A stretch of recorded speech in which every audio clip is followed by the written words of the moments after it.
जितने भी भारतीय जनता पार्टी के नेता जो सड़क पे उतरे थे उनका वो अंतिम संस्कार करेंगे। तो माननीय मंत्री इरफान अंसारी जी शायद भूल चुके हैं कि वो अंतिम संस्कार झारखंड का स्वास्थ्य विभाग का कर दिए। तालियां मेज़ों पे कांग्रेसी पीट रहे थे ना, वो तालियां मेज़ों पे नहीं, वो कांग्रेसी तालियां महिलाओं के हर मातृशक्ति के मुंह पे तमाचा मारा गया। परिसीमन और इलेक्शन जीतने में कोई संबंध नहीं है, पर इन जाहिल कांग्रेसियों को नहीं समझ में आता।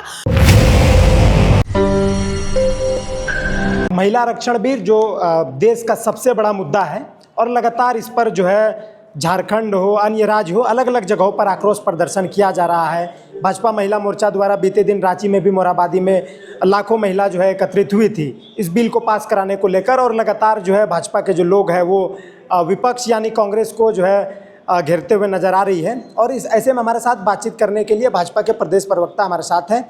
मैडम, महिला आरक्षण बिल को आप कैसे देख रहे हैं? जिस तरीके से लगातार पूरे राज्य जो है, एक तो धूप से ऐसे ही गर्म है, लेकिन इस बीच लाखों महिला का एक जगह एकत्रित होना, ये कहीं ना कहीं एक बड़ा सवाल है। महिला आरक्षण बिल तो ठीक है, लेकिन सवाल ये है कि गर्मी में महिला एकत्रित होना लाखों की संख्या में पूरे प्रदेश से, ये बड़ा सवाल है। और इन पूरे मामले को आप कैसे देख रहे हैं? देखिए, सबसे बड़ी बात, पहली बात ये है कि जिस तरीके से महिला आरक्षण बिल को गिरा करके 16 अप्रैल में जो तालियां मेज़ों पे कांग्रेसी पीट रहे थे ना, वो तालियां मेज़ों पे नहीं, वो कांग्रेसी तालियां महिलाओं के हर मातृशक्ति के मुंह पे तमाचा मारा गया। जहां एक तरफ देश के यशस्वी प्रधानमंत्री आदरणीय श्री नरेंद्र मोदी जी बेटियों की पैर पे लगी बेड़ियों को तोड़ करके बेटियों की भी भागीदारी राजनीति में सुनिश्चित कर रहे हैं, उन्हें 33% आरक्षण दे रहे हैं, ताकि बेटियां जिस तरीके से आज थल सेना, जल सेना, वायु सेना से लेकर के आज साइंटिस्ट से लेकर के रॉकेट उड़ाने तक का काम कर रही हैं। पर ये कांग्रेसियों के हजम की बात नहीं है। हजम की बात इसलिए नहीं है कि कांग्रेसियों के लिए मातृशक्ति केवल एक वोट बैंक था, जिसका उदाहरण वो 16 अप्रैल को पेश कर दिए। और रही बात भाजपा की, तो भाजपा के नेता की जो शक्ति है, उनके अंदर जो स्ट्रेंथ है, महिलाओं की सशक्तिकरण को लेकर, महिलाओं की आवाज़ को बुलंद करने को लेकर के, वो तो आपने परसों रैली में देख लिया होगा कि किस तरीके से कड़कड़ाती हुई धूप में भी मातृशक्ति इन सारे जल्लादों के खिलाफ सड़कों पे उतर गई, सारे कांग्रेसी जल्लादों के खिलाफ आवाज़ को बुलंद की। पर इस आवाज़ को ना, ये आवाज़ पेट में दर्द किनकी की? ये आवाज़ से पेट में दर्द कांग्रेस के एक नेता के पेट में हुई, जो कि झारखंड के स्वास्थ्य मंत्री है माननीय इरफान अंसारी जी, जिनके पेट में इस कदर दर्द हुआ कि वो उल जुलूल बयान देने लग गए। और उल जुलूल बयान में उनका टंग स्लिप जो वो कहते हैं, उनका मक्खन वाला टंग स्लिप इस तरीके से हुआ कि वो कहते हैं कि वो जितने भी भारतीय जनता पार्टी के नेता जो सड़क पे उतरे थे उनका वो अंतिम संस्कार करेंगे। तो माननीय मंत्री इरफान अंसारी जी शायद भूल चुके हैं कि वो अंतिम संस्कार झारखंड का स्वास्थ्य विभाग का कर दिए, और जिनकी अंतरात्मा ही मर चुकी हो कि वो नारियों का सम्मान करना नहीं जानते हो, उनसे क्या उम्मीद की जा सकती है? आप सोचिए कि झारखंड में जो झारखंड के स्वास्थ्य मंत्री है, वो अपना दायित्व भूल गए हैं। उन्हें अपना दायित्व याद नहीं है कि एक स्वास्थ्य मंत्री का दायित्व होता है कि जो स्वास्थ्य व्यवस्था है उसको सुदृढ़ करना, स्वास्थ्य व्यवस्था को दुरुस्त करना। पर दुरुस्त करने की जगह वो क्या काम कर रहे हैं? वो बयानबाजी का काम कर रहे हैं, एसी के रूम में बैठ करके एसी का टेम्परेचर बढ़ाने का काम कर रहे हैं। पर वो भूल चुके हैं कि भारतीय जनता पार्टी और पूरी जो नारी शक्ति है, उनका जो अहंकार, उनका जो तपिश, उनका जो आक्रोश है कांग्रेस के खिलाफ, वो बंद एसी के कमरे में भी उनको जला करके राख करने का काम करेगा। तो भाजपा तो ये महिला आरक्षण बिल के आड़ में परिसीमन कराना चाहती है। कांग्रेस कह रही है कि साफ तौर पर अगर परिसीमन ना हो तो बिल को पास किया जाए। उनका भी समर्थन है, पहले भी समर्थन रहा है। तो इनमें भाजपा क्यों परिसीमन कराना चाहती है?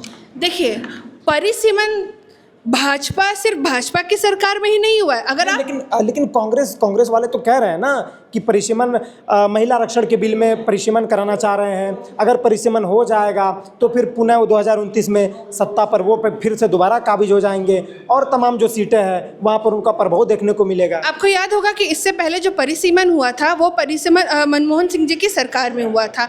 उसके बाद भी मनमोहन सिंह जी की सरकार रिपीट की थी परिसीमन होने के बावजूद। तो परिसीमन और इलेक्शन जीतने में कोई संबंध नहीं है, पर इन जाहिल कांग्रेसियों को नहीं समझ में आता। और सबसे बड़ी बात यह है कि परिसीमन और नारी शक्ति वंदन अधिनियम दोनों अलग थे।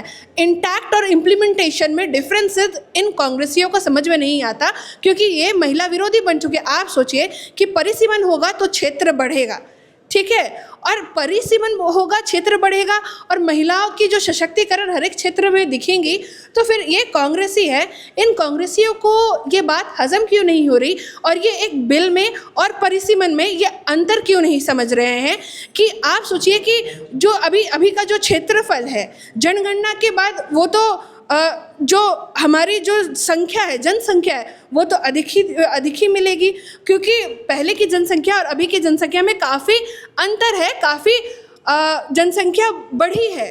तो उस हिसाब से परिसीमन बहुत ही ज़्यादा आवश्यक है, क्योंकि एक एरिया के जो सांसद होते हैं उस सांसद पे काफ़ी लोड है। आप जैसे कि रांची, अगर आप रांची संसदीय क्षेत्र को ही देख लें तो काफ़ी बड़ा संसदीय क्षेत्र है। अगर उदाहरणतः इसमें परिसीमन लागू होता है और अगर क्षेत्र का डिवीज़न होता है तो एक जो सांसद है वो अपने क्षेत्र को और अच्छे तरीके से और ही उनके ऊपर जो रिस्पॉन्सिबिलिटी है वो रिस्पॉन्सिबिलिटी का डिस्ट्रीब्यूशन हो पाएगा। तो ये कांग्रेस के लोगों को समझना चाहिए। पर इनकी आदत है मलाई खाने की, इनकी आदत है मक्खन खाने की।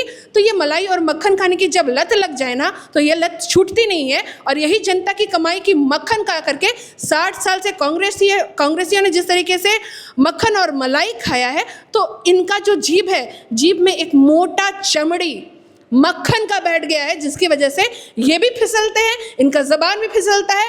और इनको, इन कांग्रेसियों का अंतिम संस्कार और इन्हें झारखंड से उखाड़ के फेंकने का काम नारी शक्ति करके रखेगी। और आप देख लीजिएगा, क्योंकि नारी शक्ति का अपमान कभी बर्दाश्त करने लायक नहीं है।